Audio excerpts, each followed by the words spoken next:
Hello there! Welcome back to my channel.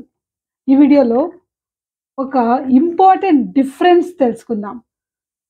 ఆ difference ఏంటి అంటే హి is naughty.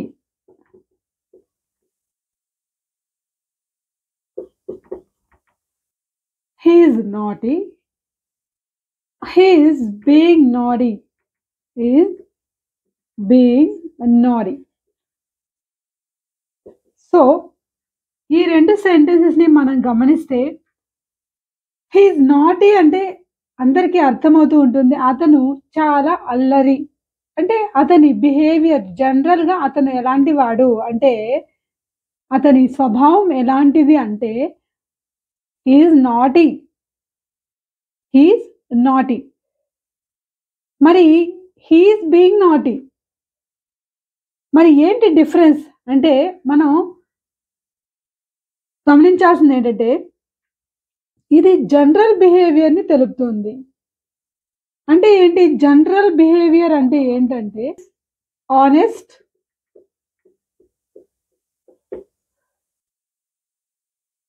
So he is kind. So ఏంటి ఇవి కైండ్, నాటీ, హానెస్ట్ ఇవన్నీ ఏంటంటే జనరల్ బిహేవియర్‌ని ఇక్కడ తెలుపుతూ ఉన్నాయి.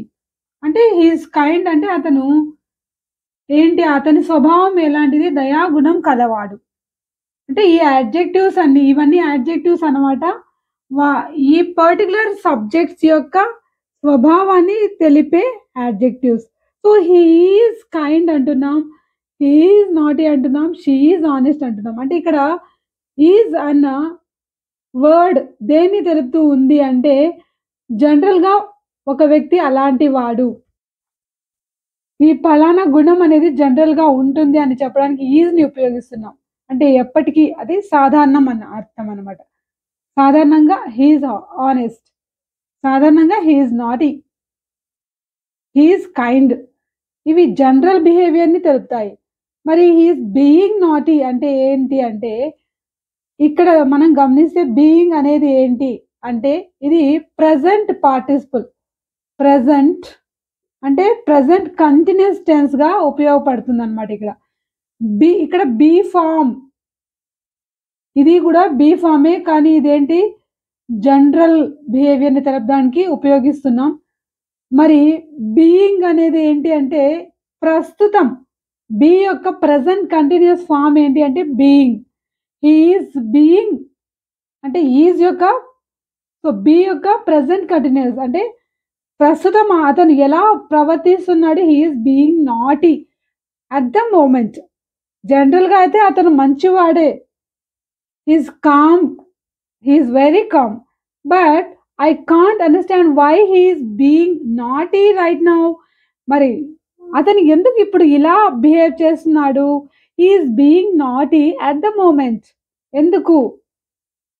అంటే ప్రస్తుతం ఒక పర్టిక్యులర్ స్పెసిఫిక్ సిట్యుయేషన్‌ని మాత్రం తెలిపేదే ఈజ్ బీయింగ్ ప్లస్ యాడ్జెక్టివ్ అన్నమాట. హి is being naughty. He is being kind. He is being honest. అంటే ప్రస్తుతానికి అంటే మనం జనరల్‌గా ప్రెజెంట్ కంటిన్యూయస్ టెన్స్‌ని ఎప్పుడు ఉపయోగిస్తామంటే తాత్కాలికంగా ఆ నిమిషంలో జరుగుతూ ఉన్న సంఘటనని తెలపడానికి. అతను బిహేవ్ చేస్తున్న విధానాన్ని తెలుపుతుంది. He is being naughty now. So ఎందుకు అల్లరి చేస్తున్నావు? ఎందుకు నువ్వు అలా ప్రవర్తిస్తున్నావు? అని అడగాలనుకోండి. Why are you being naughty? అంటే ఇప్పుడు ఎందుకు నువ్వు ఇలా ప్రవర్తిస్తున్నావు? Stop being naughty. Stop being naughty. Stop being naughty. Stop being naughty. అల్లరి ఆపు. అల్లరి ఆపు. అంటే చూడండి స్టాప్ బీయింగ్ నాటీ అంటే ఇక్కడ ఇది ఏమవుతుంది అంటే జెరెండ్‌గా ఉపయోగపడుతుంది. అంటే స్టాప్ బీయింగ్ అల్లరిగా ఉండటం అనేది ఆపేయి. Stop being naughty. మరి ఇదేంటి అంటే why are you being naughty అంటే ఇక్కడ ఏంటి ఇది present continuous tense. So be యొక్క ప్రెజెంట్ కంటిన్యూయస్ ఫార్మ్ అంటే ఎందుకు ఇప్పుడు అంటే ఇక్కడేంటి why are you behaving like that అని. దీని అర్థం ఏంటి? ఇక్కడ బీ అనేది ఏంటి మెయిన్ వర్బ్ అది మనం గుర్తుపెట్టుకోవాలి. సో ఇది హెల్పింగ్ వర్బ్ అవుతుంది. Why are you being naughty? జనరల్‌గా హి ఈస్ టాకింగ్ అంటామనుకోండి. He is talking. అంటే అప్పుడు ఏమవుతుంది? ఈజ్ అనేది హెల్పింగ్ వర్బ్ అవుతుంది. టాక్ అనేది మెయిన్ వర్బ్ అవుతుంది. అలాగే ఇక్కడ బీయింగ్ అనేది మెయిన్ వర్బ్. ఆర్ అనేది helping verb. You are being naughty అంటే అప్పుడు ఆర్ అనేది హెల్పింగ్ వర్బ్ అవుతుంది. సో, ఇక్కడ బీయింగ్ అనేది main verb. So, present continuous టెన్స్‌లో ఉపయోగిస్తున్నాం. ఫలానా ప్రవర్తన. ఇప్పుడు ఎందుకలా ప్రవర్తిస్తున్నావు నువ్వు? ఇప్పుడు ఎందుకు? Why are you being naughty? ఎందుకు నువ్వు ప్రవర్తిస్తున్నావు అలాగా? So, why are you she is being crazy. She is being crazy. అంటే ఏంటి? ఆమె కొంచెం పిచ్చి పిచ్చిగా బిహేవ్ చేస్తుంది. అంటే ఒక సంతోషంలో కావచ్చు, ఎక్సైట్‌మెంట్‌లో కావచ్చు, మనం క్రేజీ అన్న వర్డ్‌ని ఉపయోగించొచ్చు. She is being crazy. సి అంటే ఆమె అలా అంటే ఏదో ఆనందంతోనో, ఉత్సాహంతోనో షీ ఈస్ బీయింగ్ క్రేజీ. అంటే ఇక్కడ she is having lots of fun. Fun అని కూడా మీనింగ్ వస్తుందనమాట. She is being crazy. లేదు కొంచెం వెర్రిగా ప్రవర్తిస్తుంది అంటే గూడా, ఎందుకు ఆమె తేడాగా ప్రవర్తిస్తుంది. షీ ఈస్ బీయింగ్ క్రేజీ అనొచ్చు. ఇక్కడ బీయింగ్ అంటే ఏంటి? ఎందుకు అలా బిహేవ్ చేస్తుంది ఆమె? ఎందుకు ఆమె అలా బిహేవ్ చేస్తుంది? లేదు ఆమె జనరల్‌గా కొంచెం తేడాగా క్రేజీగానే ఉంటుంది అని చెప్పాలనుకో షీ ఈస్ క్రేజీ. ఆమె స్వభావం ఎలాంటిదంటే she is crazy. She is always crazy అని అర్థం. అది ఆమె స్వభావాన్ని తెలుపుతుంది. ఇది ఇప్పుడు ఆమె అలా ప్రవర్తిస్తూ ఉంది. She is behaving like that, in that way అని చెప్పడానికి షీ ఈస్ బీయింగ్ క్రేజీ అని యూజ్ చేస్తామనమాట. కొంచెం పిచ్చి పిచ్చిగా మాట్లాడడం గాని, లేదు మనం ఊహించని విధంగా మాట్లాడినప్పుడు ఏంటి పిచ్చి పిచ్చిగా ఉందా? పిచ్చి పిచ్చిగా మాట్లాడుతున్నావు. Are you being crazy? Are you are you బానే ఉంటావు గదా! ఏమైంది నీకు? Are you being crazy? Are you being are you being crazy? ఏంటి? Are you being crazy? Stop being crazy. Are you being crazy? So, ఎందుకలా behave చేస్తున్నావు? అంటే ఎందుకలా ప్రవర్తిస్తున్నావు? యూ ఆర్ బిహేవింగ్ క్రేజీలీ అని. You are being crazy. Stop it. You are being crazy. You are being crazy. Stop it. Just stop it. So, ఏంటి అంటే you are being crazy అంటే అలా ప్రవర్తిస్తున్నావు అని.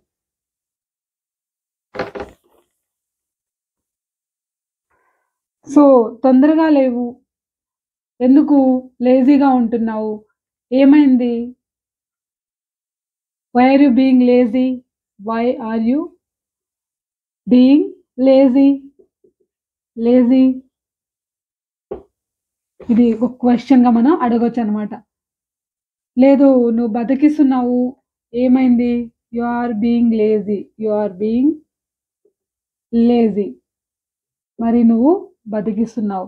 You are being lazy. ఇలా మనం చెప్పొచ్చు. Why are you being lazy? ఎందుకు నువ్వు ఇలా ప్రవర్తిస్తున్నావు? ఇక్కడ మెయిన్ వర్బ్ బీయింగ్ అనేది మెయిన్ వర్బ్ అవుతుంది. లేదు ఆమె బద్ధకిస్తుందంటే why she being lazy? Why she? He, she వచ్చినప్పుడు లేదా ఏదైనా పేరు పర్సన్ వచ్చినప్పుడు థర్డ్ పర్సన్ గురించి సింగులర్ అయితే why is she being lazy. మనకు హెల్ప్ చేస్తున్నారు లేదా హెల్ప్‌ఫుల్‌గా ఉన్నారు అంటే మనం ఏం చెప్పొచ్చు? You are being helpful. You are being very helpful to me అనొచ్చు. You are being helpful. నువ్వు సహాయం చేస్తున్నావు నాకు. చాలా హెల్ప్‌ఫుల్‌గా ఉంటున్నావు. సో, లేదా అతని స్వభావం అలాంటిది అంటే, లేదా నీ స్వభావము helping nature. You are helpful. You are very helpful to me. ఇలా గూడా చెప్పొచ్చు. యూ ఆర్ వెరీ హెల్ప్‌ఫుల్ అని గూడా చెప్పొచ్చు. సో, ఇన్ని రోజులుగా నువ్వు నాకు హెల్ప్‌ఫుల్‌గా ఉన్నావు అన్నా గాని ఎలా చెప్పొచ్చు? You been helpful. You been helpful to me. So, ఇలా మనం చెప్పొచ్చనమాట. So, you are very helpful. అంటే జనరల్‌గా గూడా చెప్పొచ్చు. నువ్వు నాకు హెల్ప్‌ఫుల్‌గా ఉంటావు అని గూడా చెప్పొచ్చు. ఉంటుంటావు అని జనరల్‌గా చెప్పొచ్చు. పర్టిక్యులర్ మొమెంట్ అనుకోండి. యూ ఆర్ బీయింగ్ హెల్ప్‌ఫుల్ అని చెప్పొచ్చు. So, you are being helpful. లేదు నాకు రోజు నువ్వు హెల్ప్‌ఫుల్‌గా ఉంటూ ఉన్నావు అని చెప్పాలన్నా you are being helpful. That's great. ఏంటి చిల్లరగా ప్రవర్తిస్తున్నావు? Why are you being silly? Why are you being silly? You are being silly. You are being silly. So, ఇలా చెప్పొచ్చు మనం. కొన్ని అడ్జెక్టివ్స్‌కి ఇలా ఉపయోగించకూడదు. ఎగ్జాంపుల్‌కి నువ్వు అందంగా ఉన్నావు అంటే యూ ఆర్ బ్యూటిఫుల్ అనాలి.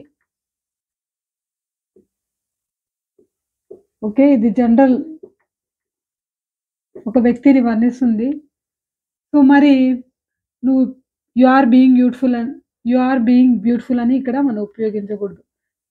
యూ ఆర్ బీయింగ్ బ్యూటిఫుల్ అనకూడదు. సో, ఇది తప్పన్నమాట. He is being ugly. She is being beautiful. So, ఇక్కడ ఇది ప్రవర్తన కాదు. అంటే బ్యూటిఫుల్‌గా ఉండడం అనేది ఒక ప్రవర్తన ఏం కాదు కాబట్టి, ఇలాంటి వాటి గురించి మనం మాట్లాడేటప్పుడు బీయింగ్‌ని ఉపయోగించకూడదనమాట. సో, అది. సో, ఇంకా మీకు బీయింగ్ గురించి గానీ, బీయింగ్ గురించి కావాలంటే, నేను ఇంకా నెక్స్ట్ వీడియోలో క్లియర్‌గా ఒక వీడియో చేస్తాను. సో, ఈ టాపిక్ నచ్చితే ఖచ్చితంగా లైక్ చేయండి. Thanks for watching.